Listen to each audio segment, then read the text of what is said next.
Hey everyone, and welcome to today's Explainer.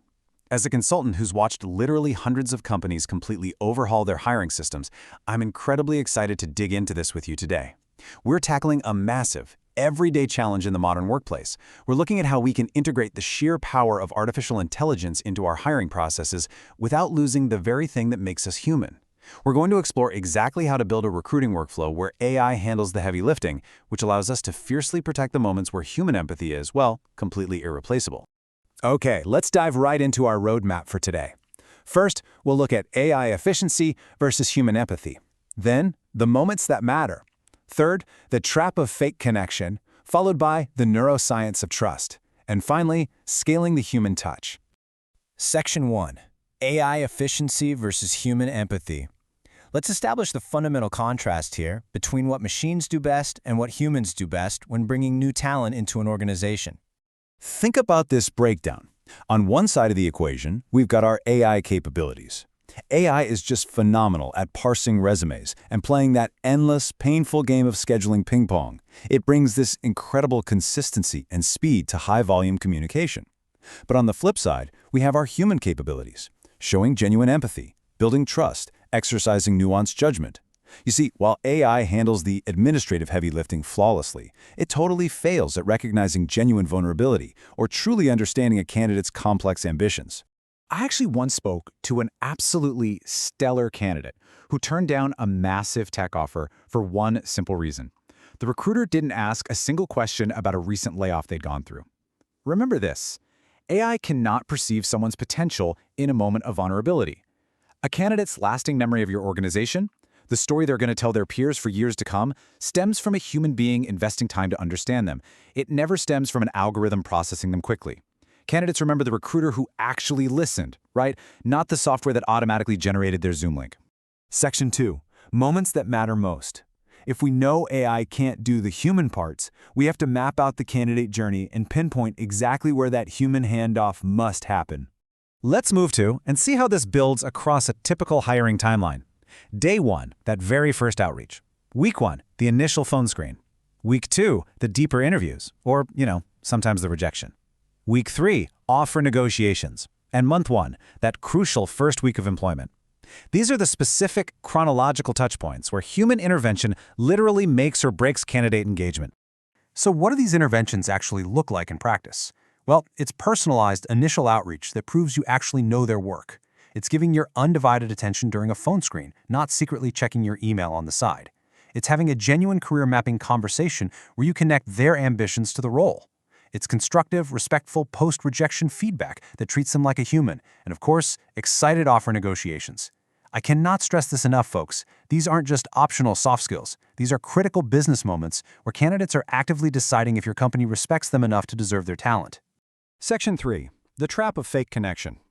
Now, as someone who spends a lot of time analyzing recruiting workflows, I have to warn you against what happens when we try to fake these human interactions just to check a box. Here's our first major trap: theater connection. We have all seen it. A stressed recruiter, completely overloaded with volume, just rushing through 15 phone screens a day. They're reading a tight script, and mentally, they're already at lunch before the candidate has even finished speaking. The human moment technically exists, sure, but it lacks any actual connection. Time spent without authenticity is entirely useless, and believe me, candidates sense this performance instantly. Then we have anti-pattern 2, inconsistent connection. This happens when human touchpoints are left entirely to chance. Imagine candidate A gets a thoughtful, detailed rejection call with great feedback, while candidate B, who made it just as far in the process, by the way, gets a cold, automated form email. When your human moments are ad hoc rather than systematized, it creates a wildly unfair candidate experience. It looks incredibly arbitrary, and it severely damages your employer brand. And finally, anti-pattern 3, connection without authenticity. This is when organizations train recruiters to awkwardly mirror speech patterns or fake a sudden, deep interest in a candidate's amateur pottery hobby.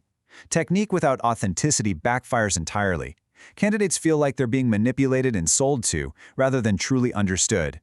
Genuine curiosity is definitely harder to systematize, but it's really the only thing that actually works. Section 4. The neuroscience of trust. Let's shift our mindset from abstract HR theory to biological reality here, because there is hard science backing all of this up. So the crucial point is understanding what we are actually aiming for on a psychological level. Authentic connection is genuine understanding and interest, pure and simple. It is the direct opposite of scripted rapport building or manipulation. The biological contrast here is absolutely fascinating. When a candidate experiences genuine listening, their brain literally releases oxytocin. That's the neurotransmitter for trust and bonding. They naturally give you the benefit of the doubt. But when they sense a scripted technique, their brain's threat detection system activates immediately. They become guarded, skeptical, and they start actively searching for flaws in your organization. A candidate's biological response literally dictates their first-year retention and how they speak about your brand to the rest of the industry. No pressure, right? Section 5. Scaling the human touch. So, the big question is, how do we scale this profound empathy across thousands of candidates? The answer is actually surprisingly simple. You don't need genuine connection with every single candidate. You need it consistently at the key moments that matter. The overarching strategy here is to use AI to ruthlessly automate the bulk of the process, the parsing, the scheduling, the initial screening, precisely so you can aggressively protect the time needed for those genuine human interactions when they count the most. Here is your quick checklist for evaluating task risk versus AI capability, a sort of actionable playbook to take back to your teams. Step 1. Identify 3 to 5 critical human moments in your specific workflow. Step 2. Explicitly assign responsibility. If it's a rejection call, who owns it? Because vague ownership means it just won't happen. Step 3. Protect recruiter time. Limit the daily volume of phone screens so your team actually has the mental bandwidth to care. And Step 4. Measure connection quality through direct candidate feedback. Just ask them, did you feel understood? Intentional process beats ad hoc effort every time. And this brilliantly illustrates our core philosophy today. You simply cannot leave connection up to chance. The absolute best recruiting strategies in the world pair the ruthless efficiency of AI with fiercely guarded human empathy. You design for connection first, and then you optimize the AI around it. I want to leave you with a provocative thought as we wrap up this explainer. Take a hard look at your own workflows. Where's speed being prioritized over connection in your organization right now?